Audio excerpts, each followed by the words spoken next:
About the time my whole career began with the Temptations. Well, that was 1968. Of course, I was a young artist at Motown with the Contours then. I had just signed, and I had went out on tour actually with the Temptations and became very good friends with David Ruffin. And of course, you know, it was when I first heard about it, I heard about it actually, you wouldn't believe it or not, from David Ruffin. He came by my house late that morning and he said, I'm getting ready to leave the group and they're going to ask you to replace me. And I was like, you know, I mean, can you imagine being a young boy? And because, let me explain the situation. The Temptations were my idol group. David was my favorite singer in the world. And, you know, I thought I could always sing a little bit, but to replace a per se legend, I mean, it was something. And at first I told him, I said, I can't do this, man. We just became friends and I love being your friend. And our friendship lasted for up until his death, actually. But the next morning, sure enough, they called me and he told me he didn't want nobody else to take it but me. And I replaced him, and the rest is history. You know, it was like a dream come true, or maybe even more than that. My very first record won the first Grammy for Motown, Cloud Nine. That was the very first song that I ever sang with them. I think I was too busy trying to learn the steps. And I think somebody had to tell me one night I was rehearsing because, yeah, as you know, I was thrown in a situation. They were on the road, and David led most of the records, so I did a lot of leads. But when Eddie started leading, I would have to do the routines, and they're all moving and stuff, and I'm like, what's that step? So I'm sitting there, I'm looking really stupid. You know, so I would go in the basement and I would either call Melvin in the hotel rooms, I'd call Eddie or somebody to show me the step because I don't want to be embarrassed the next day. And you know, for me to come in and take this position, it was very, very difficult. And then somebody called me and said, did you know you won a Grammy? So I'm like, what is a Grammy? I got to give credit to Norman Whitfield, my producer. He produced Cloud Nine, he produced Papa Was Rolling Stone, and quite a few of those long sort of message songs, Ball of Confusion, which is very well take, Psychedelic Shack. He was my great producer, and you know, it was the union between me and him, I think, that sort of a marriage like that went on for years. We had quite a number of hits. You know, Temptations were always known as a lead and background group. The lead sang the lead and the background sang the background. Well, with the success of Cloud Nine, which we did the multiple lead things, this came about because of Sly and the Family Stone. That's why we changed directions. We had heard a record called Dance to the Music. Now, what was so significant about it, it was the fact that I had replaced David, who was my all-time favorite singer. But also, I joined a group who had the likes of Eddie Kendricks, had a Paul Williams in there, we had a Melvin Franklin and Otis Williams in there. And every one of these guys could sing lead. So I'm like, why is all this pressure on one man? That's how we came about singing a line at a time and became very successful. Papa Was Rolling Stone came along. They gave me my lines. My first line was, it was the 3rd of September. Okay, at the time I was, you know, it got me because my father, whom I love, and the only thing in my life that's not fulfilled is that he didn't live to see me become a Temptation. He died on the 3rd of October. I think that's why the sound of my delivery came out. It was the 3rd of September. It was sort of like kind of dull. That day I'll always remember. That was the day that my daddy died. Little did I know, that was the delivery that they needed to make this record a monumental record. This record was one of our biggest hits.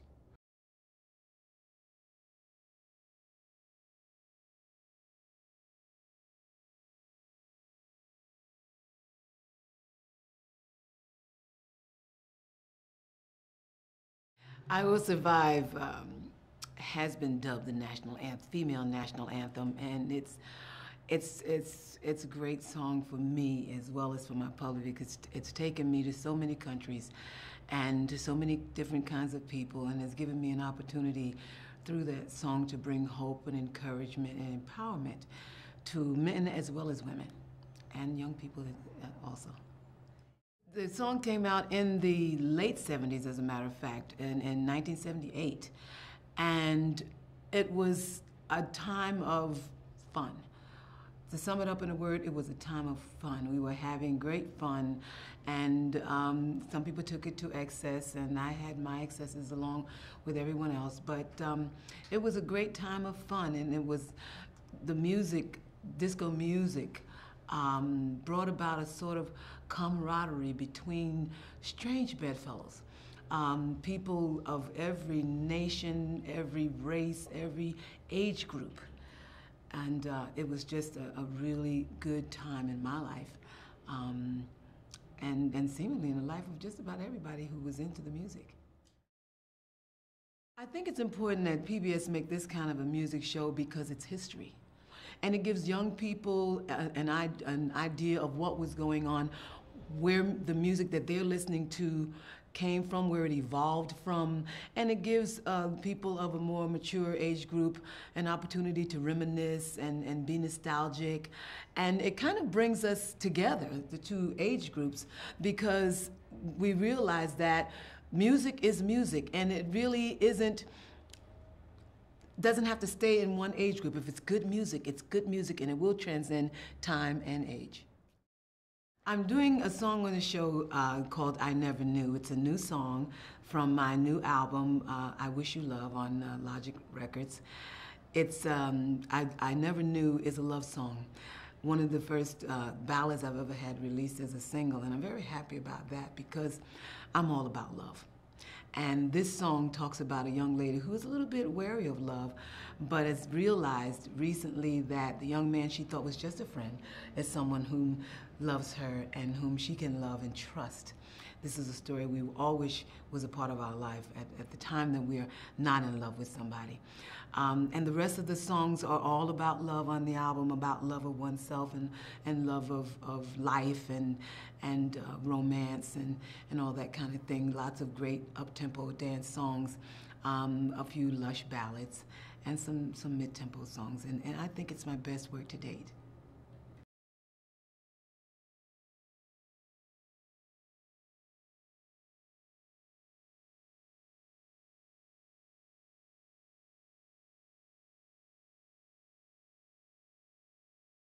"25 Miles" is when I initially wrote the song. In Detroit, there used to be a club called 20 Grand Live. Used to be on TV. And I didn't have a closing number to perform. So I wrote the song in a very, very dear friend of mine by the name of Mickey Shapiro. I wrote it in his nightclub to close my shows with. We consequently went into the studio at the behest of Barney Ells, because Barney Ells heard the song, and he said to me, "Record that, you gotta record it." And I said to Barney, I had tried to record it, but I was told by the powers to be at Motown that it was just a rock and roll song. It had no real credence to it, right? So they wouldn't let me record it. And Barney said, "I'm telling you, I'm the vice president of the company. I'm telling you, go record the song." So I recorded it, and it was a smash. All the guys in my band have been with me for 18 years, all the members. And not only the band, in my whole organization, I've got 19 people, okay? And it's all the same people that have been there from day one, and they're still there now. I try to be 100% loyal to them. That is one of the reasons why I have not come into the United States to perform.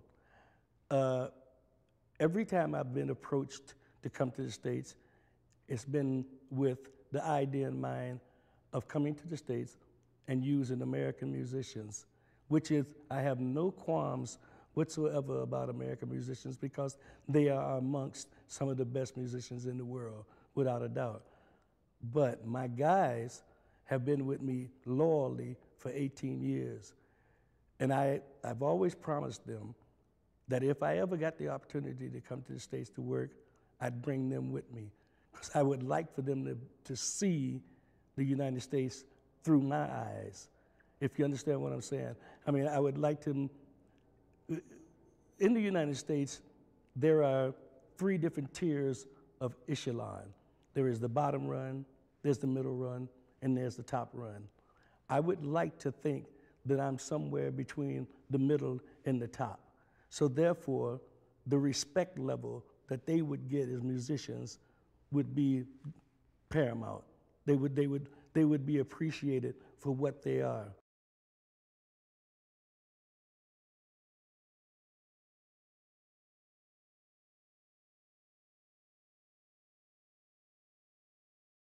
I was doing local talent shows in my neighborhood in Philadelphia, where I'm from.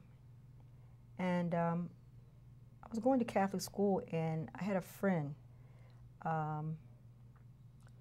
We used to just stand on the corners and sing the records that we heard on the radio. Weldon McDougal came to me and said, I want you to do a show at a club. I think I'm old enough to go to a club, and a real club. So I asked my parents, and they said, okay. And the song that I did, oh God, it was Moon River, and it was Jerry Butler's version. I love Andy Williams, but it was Jerry Butler's version. I did it my way, and the people gave me a standing ovation. Weldon McDougal at that point told me to get rid of my group, and if Weldon's looking, he knows I'm telling the truth. And I said, I can't get rid of my girls, because, we're going to be like big, like the Supremes. And he said, no, you're not. You are. I guess Yes, I'm Ready could be called my signature song for life.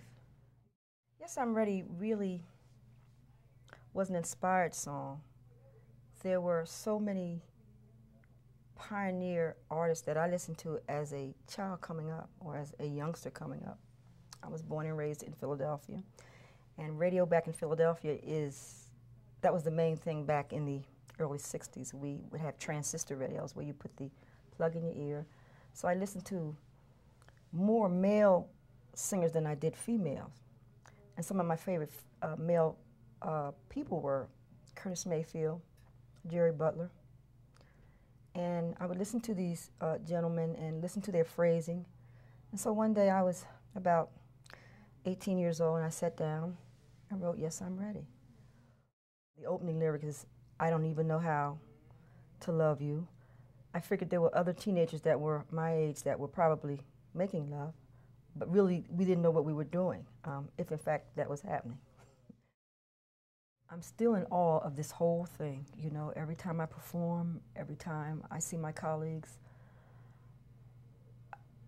I'm like still back in Philadelphia and a small child wondering, how did this happen to me,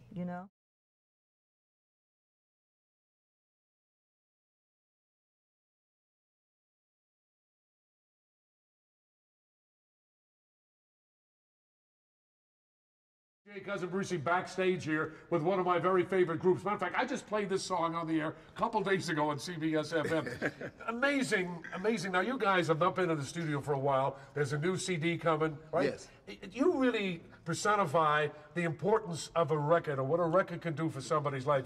You've survived on a record called Sideshow. That's correct. Sing it for me. I love that the first line. So let the sideshow begin. Okay, hold on, because I want to let everybody see it later. Hold on to those voices. Right. Important for the era.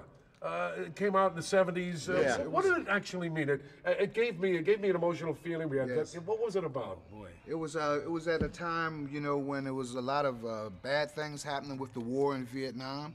And Bobby Eli and Vinnie Barrett wrote this song, and we felt as though that this is the right song to hit the heart because it has a lot of spiritual and emotional things behind it.